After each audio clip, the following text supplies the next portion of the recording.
असं एक चर्चा आहे, असं चौकात किंवा व्हॉट्सअप ग्रुपवर काही मेसेजेस असे येतात आणि त्या मेसेजमधून असा एक मतितार्थ निघतो, असा एक अर्थ निघतो की ओमराजे निंबाळकर यांना हरवणं पाटलांच्या हातची गोष्ट नाही. आता हे जे वाक्य आहे किंवा ही जी जनभावना आहे, ही कशामुळं आहे, याचा परिणाम काय होऊ शकेल, हे आय-टी सेलचं काम असू शकतं का? पी-आर ऑफिसचं काम असू शकतं का? की खरोखर जनतेचं हे वाक्य आहे?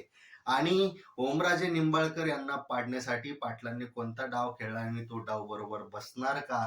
अर्चनाताई पाटील आता खरोखरच काय भूमिका निभावू शकणार? या सगळ्या प्रश्नांवर या व्हिडिओच्या माध्यमातून चर्चा करूया. नमस्कार, मी सूरजकुमार उषाबाई सुधाकर आणि तुम्ही पाहताय बोलबिंदास्त.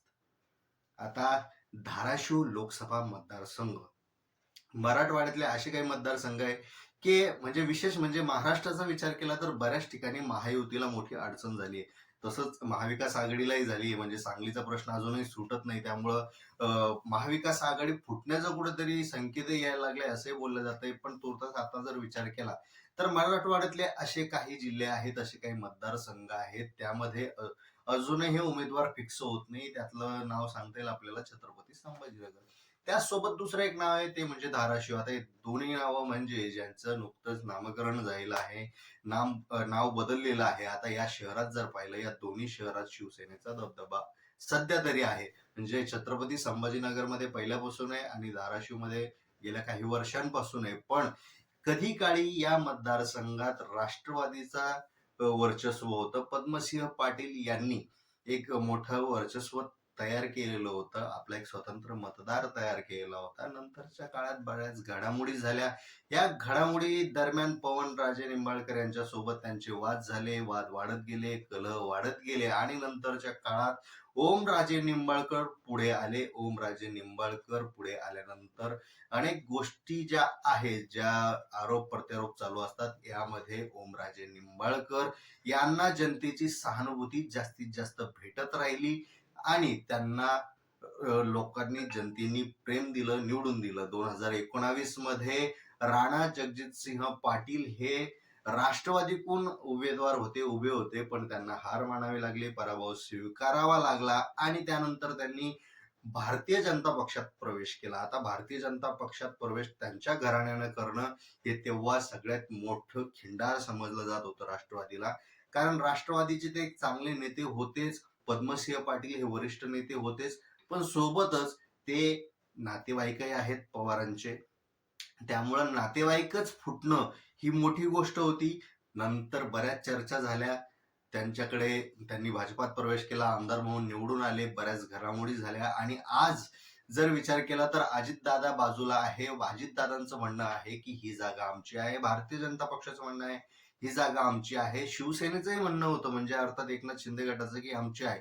पण सरते शेवटी असं दिसून येत आहे की कुठेतरी अजितदादा पवार यांनाही जागा जाऊ शकते. कारण इथला जो पूर्वीचा मतदार आहे तो कुठेतरी ऍक्टिव्ह होऊ शकतो. जो राष्ट्रवादीचा मतदार आहे, राणादादा भाजपात गेल्यामुळं जो नाराज झाला होता तो राणादादा वापस आल्यामुळं तोही मतदार रिटर्न येऊ शकतो, अशी काही खेळी असू शकते. त्यामध्ये भाजपाच्या वतीनं जे नाव दिलं होतं प्रवीण परदेशी, आता हे नाव कुठेतरी मागं पडून दुसरं नाव राणा यायला लागलं. पण अर्थात राणाने जो डाव खेळला तो चांगलाच खेळला. कारण राणा स्वतः जर गेले असते तर समीकरणं बदलली असती.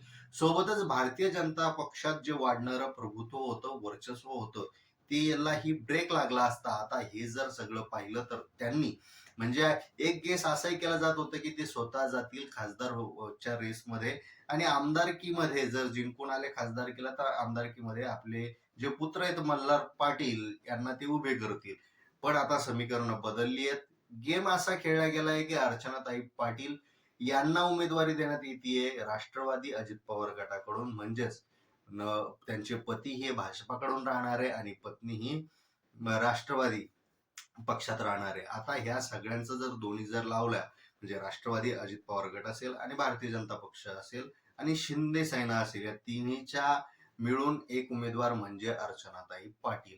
आता अर्चनाताई पाटील यांच्यावर उमेदवारी देण्याचं कारण काय, तर असा एक प्रश्न निर्माण होतो की ओमराजे निंबाळकर इतके सरस आहेत, इतके बलाढ्य उमेदवार आहेत का की त्यांच्या विरुद्ध कोणताही प्रबळ उमेदवार सापडत नाहीये, कारण भारतीय जनता पक्षाने अर्थातच सर्वे केलेला आहे.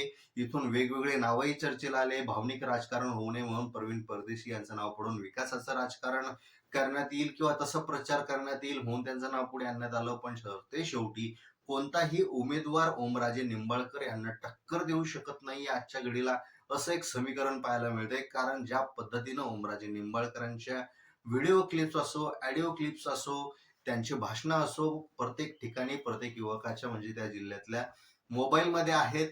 त्यांना सन्मानानं एक आपलेपणा दिला जातो. दादा म्हटलं जातं आणि त्या दादांना कधी फोन केला, कोणतीही अडचण सांगितली तरी ती पूर्ण केली जाते. ती अडचण सोडवली जाते, असा एक त्यांच्याबद्दलचा नरेटिव्ह तयार झालाय. दुसरी गोष्ट म्हणजे आता जर विचार केला तर बहुतांश खासदार, आमदार शिंदे गटासोबत गेले असताना इथले आमदार कैलास पाटील आणि खासदार ओमराजे निंबाळकर हे एकनिष्ठ राहिले. त्यामुळे एकनिष्ठ राहिल्यामुळं ठाकरेंनी तिथं सभा घेतल्यावर त्यांच्या दोघांच्याही पाठीवर शाबासकी दिली. अर्थातच ते निष्ठावंत म्हणून त्यांच्याकडे पाहिलं जात आहे आणि निष्ठावंत विरुद्ध गद्दार हा जो प्रचार आहे तो या वेळेस मोठा केंद्रस्थानी असणार आहे. कारण की जर इथे जर आपण पाहिलं पाटील, तर पाटील हे राष्ट्रवादीतून भाजपात गेले, भाजपातून पुन्हा आता राष्ट्रवादीत आले. हे कशासाठी? तर हे फक्त सत्तेसाठी, असंही ओमराजे निंबाळकर यांचे समर्थक बोलताय. तर कुठेतरी सत्तेसाठी बदलणारे पक्ष असणारे उमेदवार असतील तर दुसरीकडे काही झालं, हातात सत्ता असो नसो, पक्षाशी एकनिष्ठ राहणारे ओमराजे निंबाळकर या दोघांचा जर आपण विचार केला तर नक्कीच जनतेच्या मनात असं दिसतंय की ओमराजे निंबाळकर यांना कोणीही पाडू शकत नाही किंवा त्यांना हरवू शकत नाही. आपल्याला काय वाटतं, ही निवडणूक कशी ठरेल? अर्चनाताई पाटील खरोखरच तह देऊ शकेल, मात देऊ शकेल का? की ओमराजे निंबाळकर गेल्या निवडणुकीपेक्षा जास्त लीडने निवडून येतील? कमेंट